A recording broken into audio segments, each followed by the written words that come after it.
आता आपल्या महाराष्ट्रामध्ये शरदचंद्र पवार आणि माननीय शिवसेना प्रमुख उद्धव बाळासाहेब ठाकरे हे लोक काय आहेत, लोकांच्या आवाजाचा विचार करून त्याची भूमिका मांडत आहेत. तुम्ही काय म्हणता, राजनीती करायला होतो, राजनीती करायला लागला पक्ष वाचवण्यासाठी. तर ह्याने केले तर राजनीती, तुम्ही बोंबललं तर ते देशभक्ती. त्यांनी 2011 मध्ये 2012 मध्ये ज्यांना अण्णा आंदोलनाचं जे राजकारण केलं ते कुठे गेलं मग?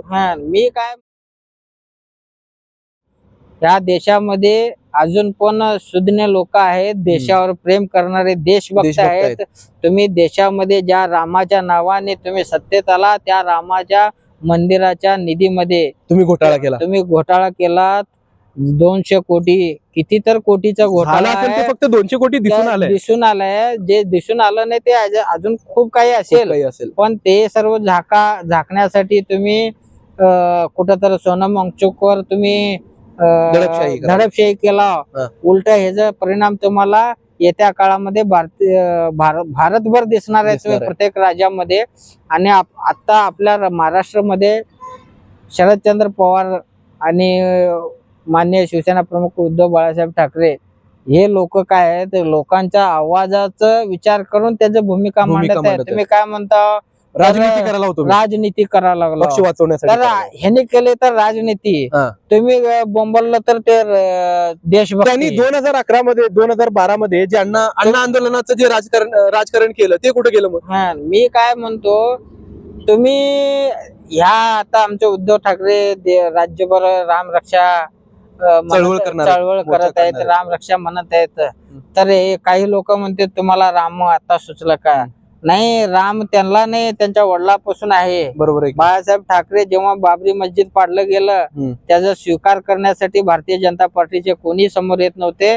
तर बाळासाहेब ठाकरे म्हटले ते माझे शिवसैनिक असेल तर मला त्यांच्यावर अभिमान आहे, त्यांचा अभिमान आहे. तर मला काय म्हणायचं आहे, बाळासाहेब ठाकरे हे एक हिंदुत्ववादी नेते असले तरी बी देशाच्या लोकशाहीला तडा जाऊ नये असं ते काम करत होते. तडा जाऊ नये असं करत नव्हते, लोकशाहीला शोभेल असंच काम करत होते. तर आता हुकुमशाही, तानाशाही चालणार नाही. देशातील युवा पिढी जागा होत आहे.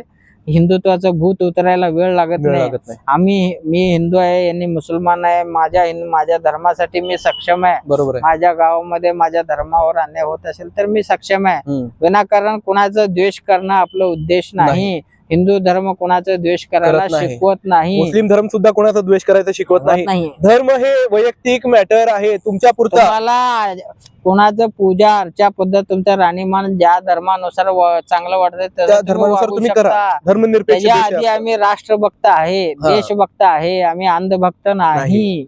आम्ही पण 2014ला मोदीलाच मतदान केलं होतं. बरोबर आहे. पण जसं जसं त्यांचं कारनामे आम्हाला कळत झालं, आम्ही न्यूज बघत असतो.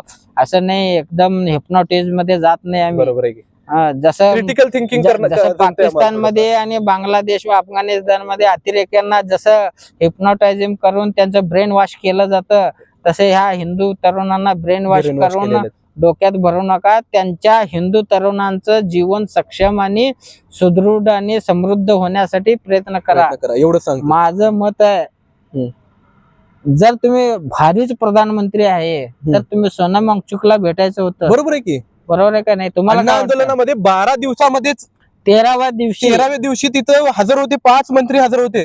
साहेब तुम्हाला एक मनमोहन सिंग साहेबांचे.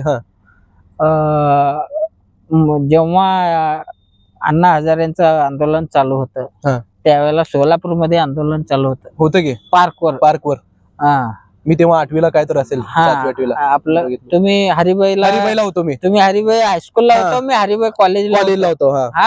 मी कॉलेजला होतो 11वी-12वीला. तर मी त्यावेळेला त्या सोलापूरमध्ये जे काय अण्णा हजारेचे कार्यकर्ते होते, त्याचं नाव आपटे काय तर होतं, त्यांच्या नेतृत्वाखाली आंदोलन चालू होतं.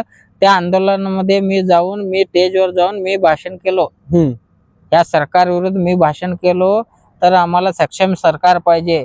सक्षम सरकार म्हणजे हुकुमशाही सरकार नको आपल्याला, लोकशाहीचा विचार करणारं सरकार पाहिजे. म्हणून मी 2011ला पण अण्णा हजारेंच्या आंदोलनामध्ये भाषण केलेलं विद्यार्थी आहे. बरोबर आहे. आणि आज सोनम वांगचुकला पण सपोर्ट करणारा मी विद्यार्थी आहे. बरोबर आहे. कारण मला जे चूक आहे त्याला चूक म्हणायला आम्हाला ह्या छत्रपतींच्या भूमीमध्ये ह्या आमच्या रक्तामध्ये आहे. बरोबर आहे की.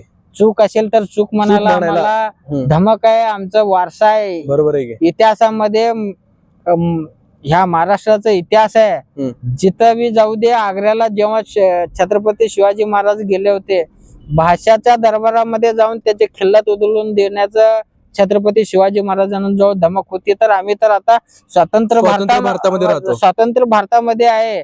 सरकारचं चुकत असेल तर चूक म्हणायला मला काय भीती वाटत नाही. आणि आमच्या काय कमण्या गिपण्या काय नाही. आम्हाला भीतीच नाही. बरोबर आहे की. मिडल क्लास आहे. बरोबर म्हणले.